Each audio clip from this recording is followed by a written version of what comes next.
Innal hamdalillah nahmaduhu wa nasta'inuhu wa nastaghfiruhu wa natubu ilayh wa na'udzu billahi min shururi anfusina wa sayyiati a'malina. May yahdihillahu fala mudilla lahu wa may yudlil fala hadiya lahu. Asyhadu an la ilaha illallah wahdahu la syarika lah wa asyhadu anna Muhammadan abduhu wa rasuluhu la nabiyya ba'dah. Ya ayyuhalladzina amanu taqullaha haqqa tuqatih wa la tamutunna illa wa antum muslimun. Fa inna asdaqal hadithi kitabullah wa khairal huda huda Muhammadin sallallahu alaihi wasallam. Wa syarrul umuri muhdatsatuha wa kullu muhdatsatin bid'ah wa kullu bid'atin dhalalah wa kullu dhalalatin finnar. Ma'asyiral muslimin, usikum wa nafsi bi taqwallah faqad fazal muttaqun. Pada tahun kedua Hijriah terjadi suatu perang yang sangat besar yang dinamakan oleh Allah Subhanahu wa taala dengan Yaumul Furqan, hari pembeda, yaitu perang Badar, di mana kaum muslimin dengan jumlah yang sangat sedikit, 300 belasan pasukan dengan persenjataan yang sangat terbatas, harus melawan 1000 pasukan kaum musyrikin dengan persenjataan yang sangat kuat. Hal ini dikarenakan Nabi SAW beserta 315 atau 317 sahabat keluar dalam rangka untuk menghadang kafilah dagang Abu Sufyan. Karena para sahabat telah terusir dari kota Mekah dan orang-orang musyrikin telah merampas harta mereka. Maka saatnya Nabi dan para sahabat merampas balik harta orang-orang kafir Quraisy. Namun Abu Sufyan kemudian lolos, kemudian meminta pertolongan dari Abu Jahal dan kawan-kawannya. Kemudian datanglah pasukan kaum Quraisy dengan jumlah 1000 orang dengan persenjataan yang sangat kuat. Maka tatkala itu kondisi sangat genting. Jumlah yang tidak sebanding 1:3 dan persenjataan juga yang tidak sebanding. Oleh karenanya Nabi SAW tatkala itu berdoa dengan beristighatsah yang Allah abadikan dalam Al-Qur'an, "Idz tastaghitsuna rabbakum fastajaba lakum anni mumiddukum bi alfin minal malaikati murdifin." Tatkala kalian beristighatsah kepada Rabb kalian, maka aku akan menolong kalian dengan malaikat yang datang berbondong-bondong. Ketika itu Nabi SAW bersama Abu Bakar menyendiri berdua, sementara seluruh sahabat yang lain maju dalam medan pertempuran. Tugas mereka berdoa kepada Allah Subhanahu wa taala sebelum maju dalam medan pertempuran. Maka Abu Bakar radhiyallahu anhu berdoa dan Nabi SAW berdoa. Abu Bakar telah selesai berdoa dan Nabi SAW belum selesai berdoa. Beliau mengadakan kedua tangan beliau diangkat ke atas sampai rida beliau, sampai selendang beliau terjatuh dan beliau tetap berdoa. Abu Bakar yang sudah selesai berdoa datang kepada Nabi SAW berkata, "Ba'dha munasyadatika ya Rasulullah." Wahai Rasulullah, sudah cukup doamu. Sungguhnya Allah akan mengabulkan doamu. Tapi Nabi SAW tidak peduli. Beliau terus berdoa mengangkat kedua tangan beliau kepada Allah Subhanahu wa taala. Beliau berkata, "Allahumma anjiz wa'dak." Ya Allah, penuhilah janjimu. Ya Allah, wujudkanlah janjimu. Allahumma intahlik hadhil isabah falan tu'bad. Ya Allah, jika kami sekelompok kecil ini binasa, maka kau tidak akan disembah. Nabi terus berdoa sampai Allah turunkan firman-Nya bahwasanya Allah akan berikan pertolongan kepada kaum muslimin sehingga akhirnya mereka menang dalam perang Badar tersebut. Kata Allah Subhanahu wa taala, "Wa laqad nasarakumullahu bi Badri wa antum adillah. Fattaqullaha la'allakum tashkurun." Sungguh Allah telah menolong kalian dalam perang Badar. Wa antum adillah, yaitu padahal kalian sangat sedikit jumlahnya. Kalian sangat sedikit, kalian tidak memiliki kemampuan. Allah yang menolong kalian. Maka bertakwalah kepada Allah agar kalian bersyukur. Tatkala seorang berdoa kepada Allah dengan iftiqar, dengan menghinakan dirinya di hadapan Allah Subhanahu wa taala, maka itu salah satu sebab utama agar doa dikabulkan oleh Allah Subhanahu wa taala. Lihatlah Nabi Musa alaihissalam, tatkala beliau dikejar oleh pasukan Firaun, maka beliau pergi meninggalkan kota Mesir menuju negeri Madian. Tiba-tiba tanpa persiapan, berjalanlah beliau bersafar dalam jarak yang jauh menempuh padang pasir tanpa bawa bekal makanan sama sekali. Sampai akhirnya tibalah beliau di negeri Madian. Kata Allah Subhanahu wa taala, "Walamma warada ma'a Madian wajada 'alaihi ummatan minan nasi yasqun wa wajada min dunihim imra'ataini tazudan. Qala ma khatbukuma? Qalata la nasqi hatta yusdira ar-ri'a wa abuna syaikhun kabir." Maka tibalah negeri Madian. Dia melihat sekelompok orang-orang berkumpul di suatu sumur. Mereka sedang mengambil air. Sementara ada 2 wanita yang menjauh. Mereka tidak mengambil air, maka Nabi Musa datang ingin menolong mereka berdua. Nabi Musa berkata, "Ada apa gerangan kalian berdua?" Kata kedua wanita ini, "Kami tidak bisa mengambil air sampai mereka pergi." Ya, karena ayah kami sudah tua tidak bisa mengambil air. Kata Allah Subhanahu wa taala, "Fasaqa lahumā, tsumma tawalla ila dhil." Kemudian Nabi Musa dengan sisa tenaganya membantu kedua wanita tersebut. Setelah itu dia bingung hendak kemana, tidak ada yang menolongnya. Dia dalam kondisi sangat lapar, datang bertemu dengan banyak orang, tidak ada yang menjamunya, tidak ada yang mengajak dia makan, entah kemana dia minta. Kepada siapa dia minta dijamu? Summa tawalla ila dhil, maka dia pun berbaring di bawah sebuah pohon. Kemudian dia berkata, faqala rabbi inni lima anzalta ilayya min khairin faqir. Ya Rabbku, sungguh aku ini sangat fakir, sangat butuh dengan karunia yang kau berikan kepadaku. Maka Allah kabulkan doanya. Faja'atu ihdahuma tamshi ala istihya. Ternyata wanita tadi salah satunya yang ditolong datang kemudian mengajak Nabi Musa untuk pergi ke rumah ayah mereka untuk dijamu oleh sang ayah. Hadirin rahmatillah subhanahu wa ta'ala. Lihatlah Nabi Musa alaihissalam tatkala menghinakan dirinya di hadapan Allah subhanahu wa ta'ala. Entah dari mana pertolongan datang. Beliau lapar, tapi Allah subhanahu wa ta'ala mengetahui keperluan Nabi Musa, maka Allah menolong Nabi Musa alaihissalam. Lihatlah Nabi Ayyub alaihissalam. Tatkala ditimpa dengan penyakit bertahun-tahun. Sebagian ahli tafsir mengatakan dia ditimpa penyakit 7 tahun. Sampai semua orang menjauh darinya. Maka beliau berkata, sebagaimana Allah sebutkan, wa ayyuba idnada rabbahu anni masaniyal dhurru wa anta arhamur rahimin. Ingatlah tatkala Nabi Ayyub berkata kepada Rabbnya, ya Rabbku, sungguhnya aku ditimpa dengan penderitaan, aku ditimpa dengan kemudaratan, wa anta arhamur rahimin, dan engkau adalah zat yang maha penyayang di antara para penyayang. Maka Allah pun mengabulkan permohonan Nabi Ayyub alaihissalam. Lihatlah Nabi Yunus alaihissalam tatkala ditelan oleh ikan paus. Wa dhannuni idh dhahaba mughadiban fa dhanna an lan naqdira alaihi. Lihatlah bagaimana Nabi Yunus alaihissalam tatkala beliau pergi meninggalkan kaumnya dalam kondisi marah dan dia menyangka kami tidak akan menyempitkan urusannya. Kemudian tiba-tiba Allah mengirim ikan paus kemudian menelannya. Kata Allah, fanada fi dhulumati alla ilaha illa anta subhanaka inni kuntu minadh dhalimin.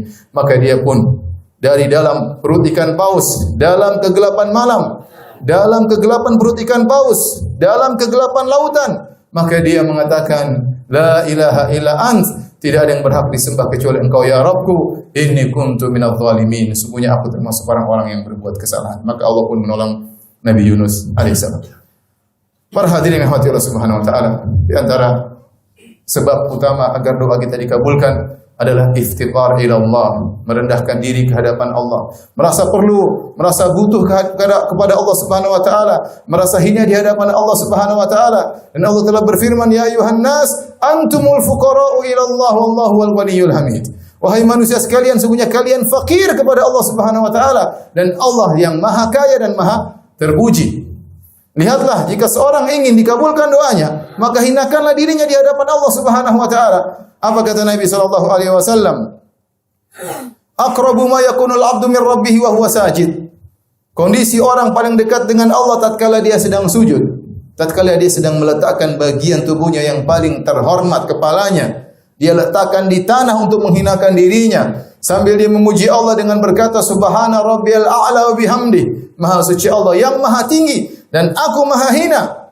Kata Nabi sallallahu alaihi wasallam, fa ammas sujud fajtahidu fid du'a. Adapun sujud, maka bersungguh-sungguhlah dalam berdoa. Faqaminun ayustajaba lakum, karena sungguh mudah Allah mengabulkan doa orang dalam sujud. Kenapa? Dia sedang menghinakan dirinya tatkala sedang sujud.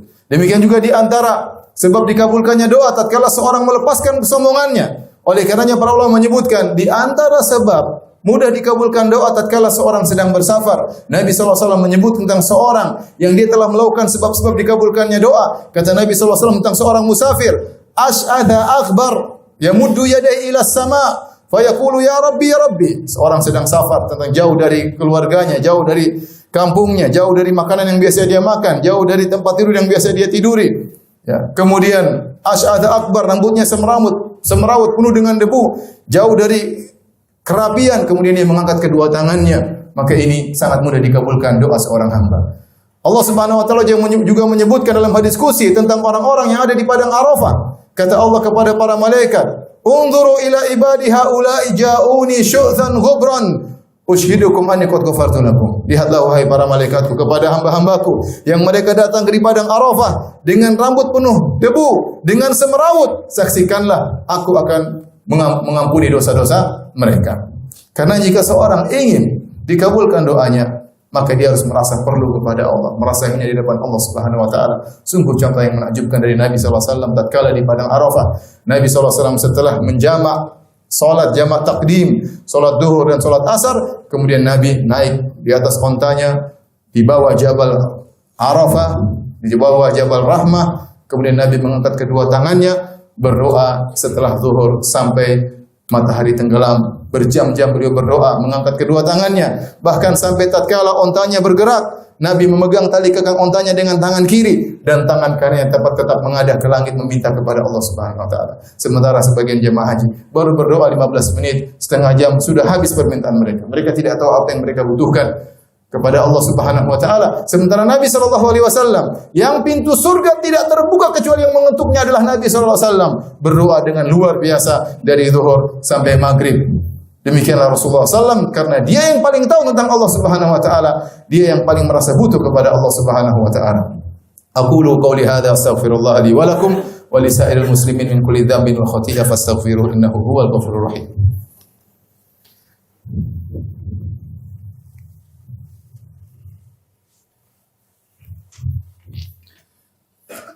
Alhamdulillahi ala ihsani wa syukru lahu ala taufiqihi wa amtinani wa asyhadu an la ilaha illallah wahdahu la syarika lahu ta'ziman li sya'ni wa asyhadu anna Muhammadan abduhu wa rasuluhu da'ila ridwani. Allahumma shalli alaihi wa ala alihi wa ashabihi wa ikhwani. Ma'asyiral muslimin, untuk bisa menghadirkan dalam diri kita merasa perlu, merasa butuh, merasa hina di hadapan Allah Subhanahu wa taala, ada dua hal yang mungkin perlu kita lakukan. Yang pertama adalah mempelajari tentang keagungan Allah Subhanahu wa taala. Semakin seorang pelajari nama-nama Allah dan sifat-sifatnya dan keagungan Allah, maka dia semakin merasa hebatnya Allah dan dia semakin merasa hina di hadapan Allah Subhanahu wa taala. Oleh karena Nabi sallallahu alaihi wasallam adalah orang yang paling merasa hina di hadapan Allah Subhanahu wa taala. Beliau pernah berkata, "Ana a'lamukum billah." Aku adalah orang yang paling tahu tentang Allah daripada kalian. Ya. Oleh karena kita perlu belajar apa makna dari Al-Ghafur, Ar-Rahman, At-Tawwab, Al-Halim, Al-Khabir, Al-Qawi, Al-Aziz, Al-Hakim. Ini semua mana-mana yang indah, yang menjelaskan sifat-sifat keagungan Allah Subhanahu wa taala. Dengan mengenal nama-nama tersebut kita akan semakin merasa hina di hadapan Allah Subhanahu wa taala. Yang kedua, yaitu seorang tahu bahwasanya dirinya adalah hamba yang sangat lemah, yang tidak bisa berbuat apa-apa tanpa pertolongan Allah Subhanahu wa taala. Makanya di antara doa Nabi sallallahu alaihi wasallam, ya Hayyu ya Qayyum. Ya. Kata Nabi sallallahu alaihi wasallam, ya Hayyu Qayyum, bi rahmatika astaghits. Dengan rahmatmu aku mohon pertolonganmu. Fala takilni ila nafsi tarfata ain. Jangan kau serahkan diriku kepada diriku meskipun hanya sekejap mata. Kenapa? Karena diri kita lemah. Ya. Lihatlah ketika kita dalam janin perut ibu kita. Siapa yang memberi kita rezeki? Allah Subhanahu wa taala. Ibu kita tidak bisa berbuat apa-apa. Ibu kita tidak bisa mengatur apa-apa sementara kita dalam perutnya. Yang mengatur kehidupan kita, memberi rezeki kepada kita dan sementara kita dalam janin perut ibu kita adalah Allah Subhanahu wa taala. Kemudian kita tumbuh berkembang. Sekarang kita sudah kuat, sudah dewasa. Kita sangat yakin bahwasanya semua diatur oleh Allah Subhanahu wa taala. Kita lihat betapa banyak orang yang badannya sehat, bahkan mungkin badannya kuat. Tiba-tiba Allah cabut kesehatan darinya, tiba-tiba dia pun sakit. Kalau Allah berkehendak sangat mudah bagi Allah Subhanahu wa taala. Lihatlah betapa banyak organ tubuh dalam tubuh kita. Ada organ pernapasan, ada organ jantung, ada organ yang lainnya begitu banyak yang semua dijalankan oleh Allah Subhanahu wa taala. Kalau Allah berkehendak untuk mencabut satu kenikmatan dari kita, maka kita akan selesai. Oleh karenanya kita harus senantiasa sadar bahwasanya kita selalu membutuhkan Allah Subhanahu wa taala. Betapa banyak kita lihat orang-orang yang sombong dan angkuh, sombong dengan teknologinya, sombong dengan ekonominya. Kalau Allah ingin menghancurkan, sangat mudah bagi Allah Subhanahu wa taala. Sangat mudah bagi Allah Subhanahu wa taala. Maka semua yang menjalankan adalah Allah Subhanahu wa taala. Tatkala kita sadar bahwasanya semua kemaslahatan kita di tangan Allah Subhanahu wa taala, maka kita akan merasa sangat perlu kepada Allah Subhanahu wa taala. Kita akan berkata, la haula wala quwwata illa billah. Tidak ada daya, tidak ada upaya, tidak ada perpindahan dari satu kondisi kepada kondisi yang lain kecuali dengan izin Allah Subhanahu wa taala. Yang terakhir saya ingatkan, merasa rendah, merasa hina di hadapan Allah adalah ibadah yang mulia. Kenapa doa merupakan ibadah yang agung? Sampai Nabi berkata, ad-du'a'u huwal ibadah. Doa adalah intisari dari ibadah. Karena dalam doa, seorang merendahkan dirinya di hadapan Rabbul Alamin. Dia mengakui kekurangannya, maka dia menangis, mengadahkan kedua tangannya, minta kepada Allah dengan kondisi menghinakan dirinya. Ini kondisi yang Allah sangat suka. Seorang mengakui dirinya sebagai hamba di hadapan Allah Subhanahu wa taala.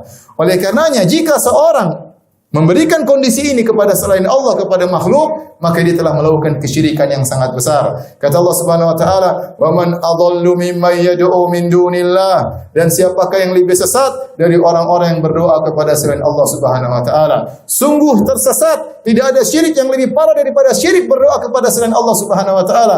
Seorang kemudian mengadakan kedua tangannya, mengendapkan hatinya, merendahkan dirinya, fokus kemudian minta kepada Nabi, minta kepada Nabi Isa, minta kepada Nabi Muhammad SAW, minta kepada jin, minta kepada wali-wali, minta kepada sunan-sunan. Maka ini kesyirikan yang sangat parah, yang seharusnya kerendahan itu hanya dia serahkan kepada Allah Subhanahu wa taala. Sebagian orang minta-minta di kuburan, menangis-nangis, menghinakan dirinya, sementara di masjid dia tidak bisa melakukan demikian. Siapa yang dia sembah?